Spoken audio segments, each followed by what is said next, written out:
Alors, nous recevons Steve Waterhouse avec nous. Merci d'être là, Steve. Toujours un plaisir, Isabelle. Expert en cybersécurité. Je voulais qu'on se parle parce que, on a vu les frappes là, des derniers jours. Oui.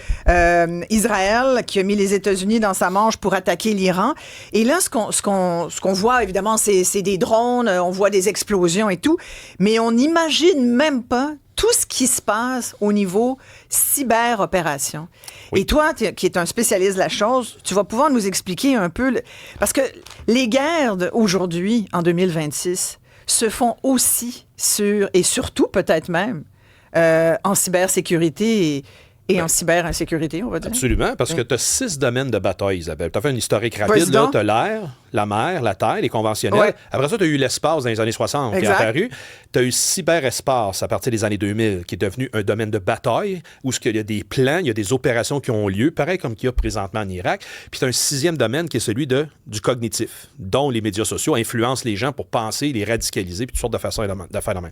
Et donc, quand on parle des... Ça compte aussi comme une méthode de guerre? Oui, parce que si tu influences la population ennemie d'aller dans une direction ou une autre, bien, de cette façon-là, tu gagnes à divertir un peu des ressources de l'ennemi. Ils vont aller s'occuper de la population. Mettons qu'il y a des émeutes ou quoi que ce soit, parce que tu les as influencés avec, mettons, TikTok, juste lancer comme une plateforme qui est spécialisée là-dedans. Ouais. Mais qui, tu crées le chaos, finalement. Oui, par c'est ça l'affaire. Par des idées subversives. Ben, on a vu ça, me semble, depuis les 5 dernières années autour de nous ici. Complètement. Là. Ben, voilà. Fait que c'est là que ça devient important. Fait que si on revient au domaine de cyber, les cyber-opérations, nécessairement, ça a été en amont de lancer des frappes cinétiques, donc des bombes, des missiles, de toutes sortes d'affaires comme ça, pour être en mesure de déstabiliser les systèmes de commandement et contrôle, donc passer des ordres et recevoir de l'information, déstabiliser les radars pour faire l'interception de qu'est-ce qui va tomber sur eux autres, déranger l'espace aérien, les GPS, des choses comme ça. Ouais.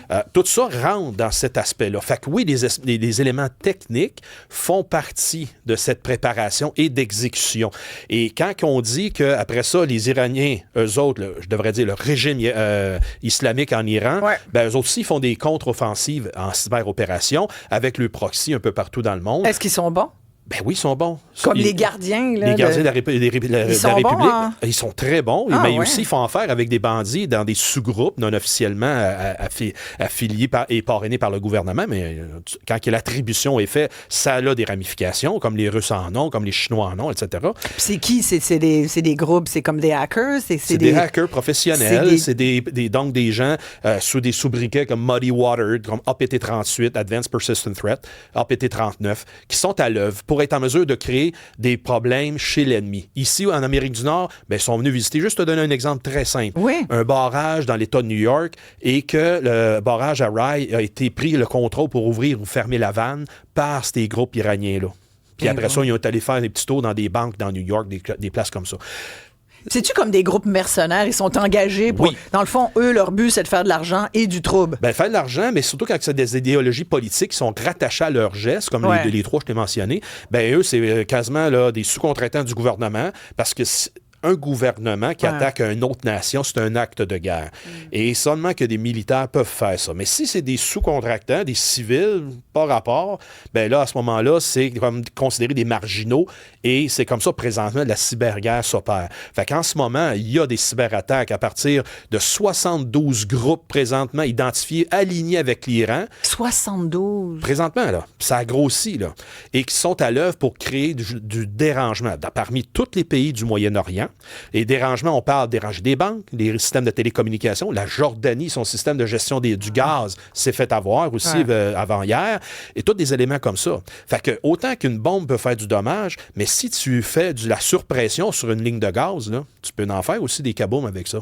Fait que c'est de cette manière-là que la cyber est rendue très importante, coûte pas cher, mais cause du gros dommage pour faire changer soit une opinion, faire changer une décision, mais aussi créer du chaos chez l'adversaire. Et détourner, prendre le contrôle de missiles, prendre le contrôle de... C'est un autre paire de manches. C'est autre chose. Oui, parce qu'un missile qui est lancé, je veux dire, il y a sa trajectoire, il y a une programmation, souvent il va être guidé, mais de façon autonome.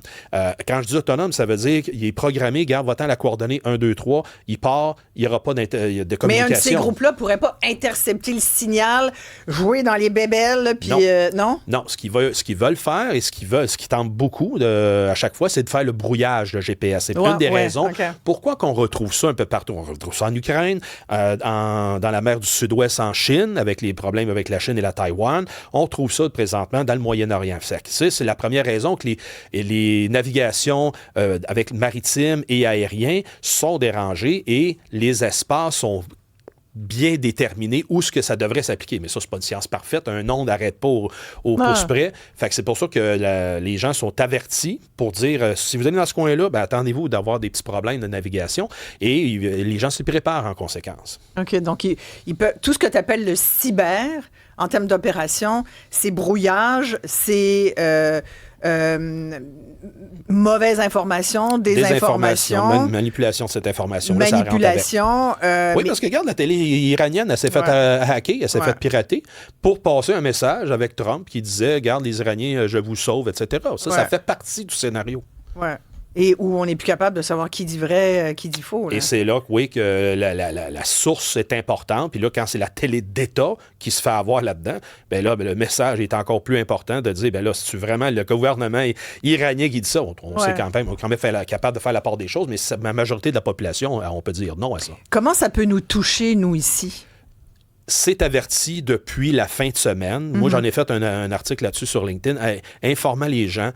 J'ai mon collègue de l'Alberta qui, lui, par ses propres moyens et son temps personnel, a fait, lui aussi, un état de situation pour dire les infrastructures essentielles. Ça, c'est les systèmes de filtration de l'eau, l'électricité, la télécommunication, la manufacturation peut être affecté par ces groupes-là à la solde du gouvernement iranien, ou du moins pour l'idéologie iranienne, on va le dire comme ça, l'idéologie islamique, bien, ils vont vouloir venir faire du dommage ici. Et ça, il y a des groupes russes qui se sont associés dimanche avec cette gang-là. Donc, les groupes russes, comme le No Name 057, qui est venu nous visiter souvent, font des attaques de déni de service, c'est-à-dire qu'ils submergent. Qu'est-ce que ça veut dire, il est venu nous visiter souvent? Ils ont commis beaucoup d'incidents. Ici? De déni de service. Au Canada? Au Canada, au Québec. Sur des systèmes d'information. Exemple, le système d'arrivée-départ de l'aéroport de Montréal, des ports de Trois-Rivières, de Chicoutimi, de Sept-Îles, les terminaux pour voir l'information de base, des systèmes publics, Isabelle. C'est vraiment là, à la base de tout, mais qu'on prend pour acquis. Nous autres, c'est toujours disponible. C'est pas rassurant, ça. Ben oui, mais c'est ça la vraie vie. Je baigne là-dedans, Isabelle, 24/7. Et c'est là que quand je te dis, je regarde pas le hockey, je regarde ça, ben, je comprends. Il y a de l'action. Mais comment on peut se prémunir contre ces groupes-là qui sont là où on les voit pas, qui sont difficiles à pogner, qui ont des noms bâtards oui, tout à fait. Ils sont là, mais au moins on connaît. Quand on connaît la menace, on peut connaître à ce moment-là comment se prémunir contre ça. Puis ça commence avec une cyber-hygiène de base. J'apprends rien à personne en disant ça, mais il faut le faire. Si on ne commet pas nos gouvernements pas capables de gérer un logiciel à IBM. Là, attention, il n'a pas été piraté, il a juste été mal fait. Là. Ça, c'est une autre affaire. Mais quand je te parle dans les opérations... quand même. Oui, mais dans les opérations courantes, on a-tu de l'électricité à chaque jour? La réponse, c'est oui. Donc, au Québec, fait une bonne job. Bon, est-ce que les télécommunications, on est capable de placer un appel du point A au point B?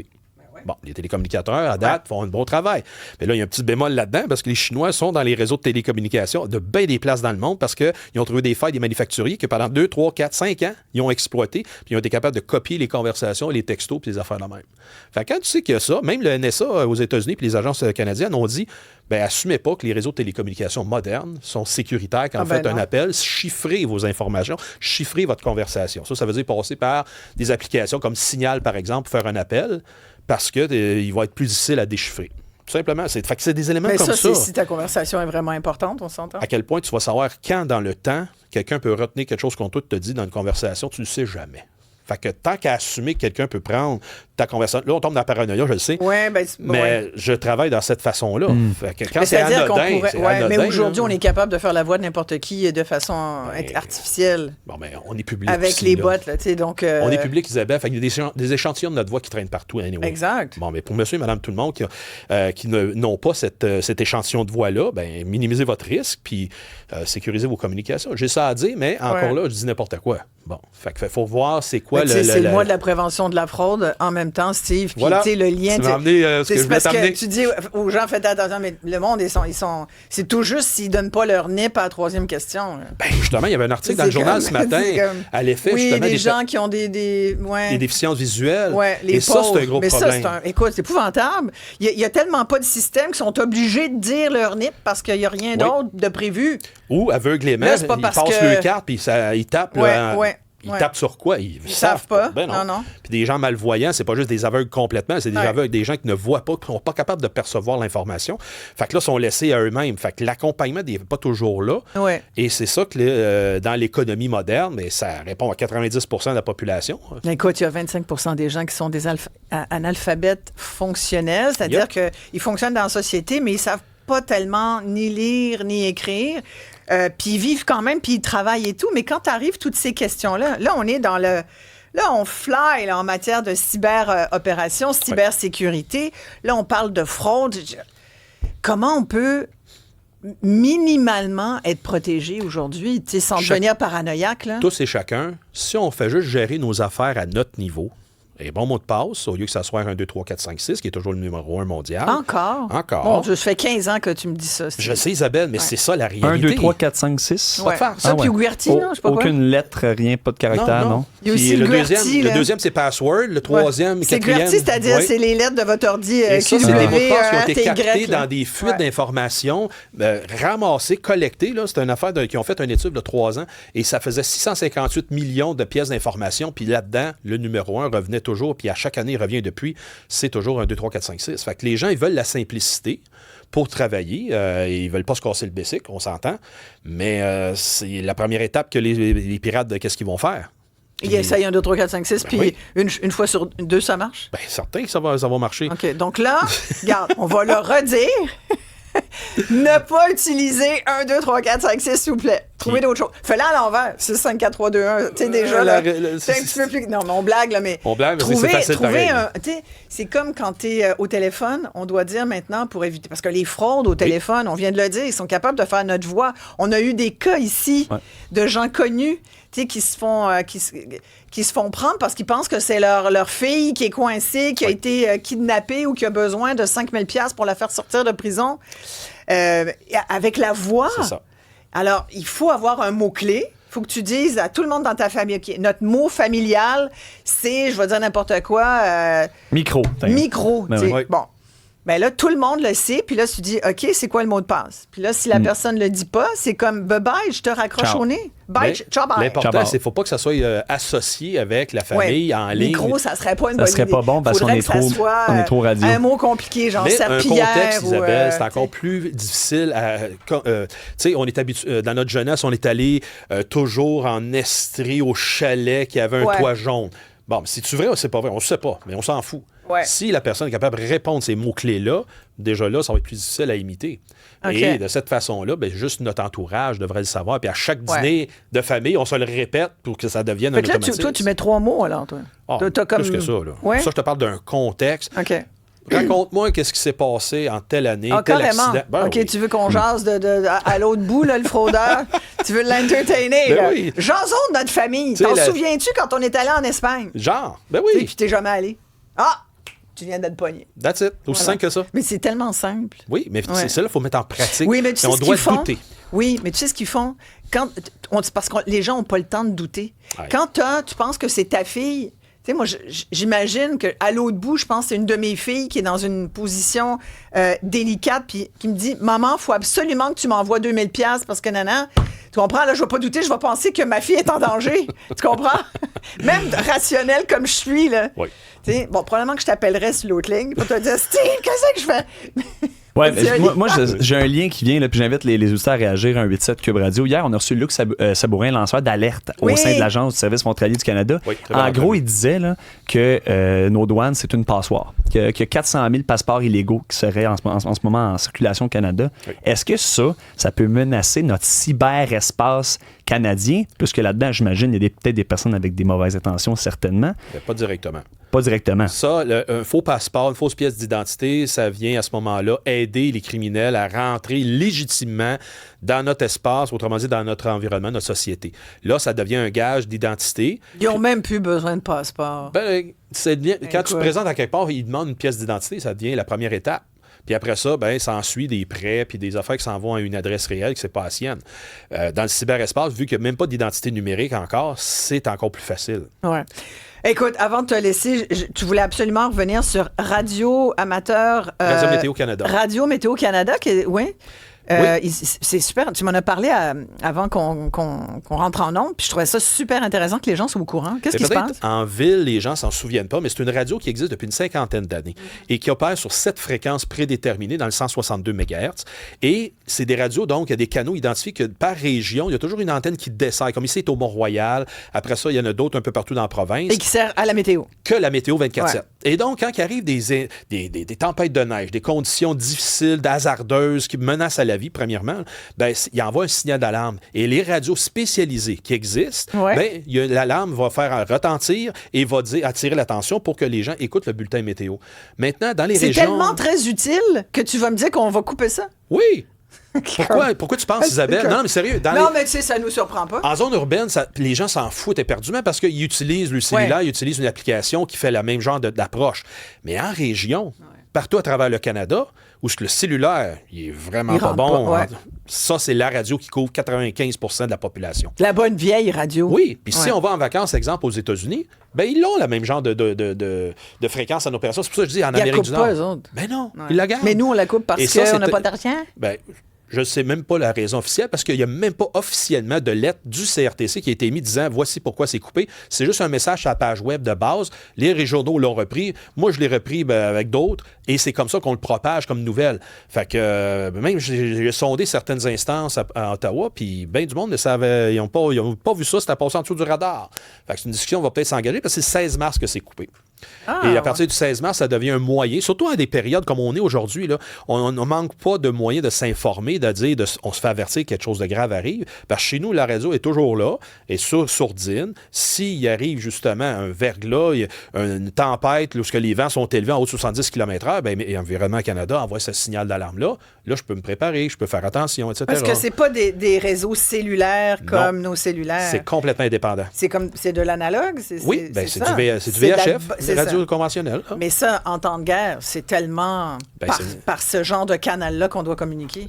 Parce que, veut pas, quand il arrive des choses de graves, Isabelle, les réseaux cellulaires vont être surchargés. Ouais. Donc, comment est-ce qu'on va capter l'information? Surtout quand il y a des pannes prolongées d'électricité, pas d'accès à la télé, les cellulaires se déchargent, on ramène ça à la vieille radio. Puis tes 72 groupes, là, PPT 89, ceux-là, là... Ouais. Qui sont capables, sans doute aussi, de brouiller toutes les ondes possibles et inimaginables. Pas électronique, non. Parce que pour faire un brouillage électronique, ça te prend du matériel de transmission à haute puissance. Puis c'est pas évident d'aller chercher ça puis traîner ça avec toi. Aller hacker une application parce que tu as passé... Non, mais c'est ça que je te dis. Eux, ils sont bons dans les applications, dans les cellulaires. Parce que c'est des choses en ligne. Exact. Mais quand on veut brouiller un signal radio, là, ça te fait un transmetteur externe. Ça, c'est plus compliqué à faire. Exact. La science est différente. Voilà. Ça coûte plus cher. Hey, merci, Steve. Merci beaucoup. Très intéressante discussion. Faut faire attention. Oui, complètement. 1, 2, 3, 4, 5, 6. Non, on met ça aux poubelles. On jette ça. Trouvez-vous un mot-clé. Votre discussion ce soir à la table du souper, là? Oui, parce Trouvez-vous votre mot-clé familial. Parce qu'en plus, on s'en va dans la période des impôts, là. Oui. Il faut faire attention aux arnaques qui vont venir nous guetter puis dire un appel téléphonique ou un texto. Tu nous dois de l'argent, envoie-nous de l'argent. Non, attends un peu. Il faut valider ces éléments-là avant. Ouais. Moi, le dernier qui m'a appelé de l'Agence de revenus du Canada, qui était vraiment de l'Agence de revenus du Canada, il n'a pas aimé que j'ai raccroché au nid. Ah, ils comprennent ça? Parce que j'ai demandé de s'identifier, oui. Oui, puis il m'a dit, là... J'ai dit, qui me dit que c'est vous? C'est moi qui vous dis que c'est moi. Je dis, mais là, franchement, vous m'appelez, vous me demandez mes informations. Dites-les-moi, mes informations, je vais vous dire si vous êtes dans le champ ou pas. Il dit, madame, êtes-vous sérieuse? J'ai dit, certainement. Fait que il m'a dit, ça sera pas possible. J'ai dit, merci, bye. Oui. Écoute. Mais quand je l'ai fait, moi, ce genre d'interrogation-là, l'agent me dit, monsieur, je comprends très bien. Ah oui, non, lui, moi, il est rappeler au numéro 1-800, puis il y a quelqu'un d'autre qui va prendre l'appel. OK, c'est bon. Ah oui, mon Dieu. Cordial le mien, il n'est pas très gentil. L'autre, non, il se sentait personnellement impliqués. Ben ouais. Hey, Steve Waterhouse, merci beaucoup. À très bientôt. Après la pause, est-ce que vous êtes partisan du jeûne intermittent? On a lu des trucs intéressants là-dessus. On nous a vanté ça, là, pas manger pendant des longues périodes de temps parce que c'est bon pour ta santé. En plus, tu perds du poids, nanana. Ben, ça a l'air que c'est pas tant bon. Puis il y a aussi ce qu'on appelle le biohacking. Ça, tu pourrais rester, Steve, mais ça n'a rien à voir avec les hackers. Juste le terme, c'est tout. Mais je savais que le thème allait Biohacking, c'est-tu assez punch? Oui. On en parle avec Éric Simard, notre invité, tout de suite après.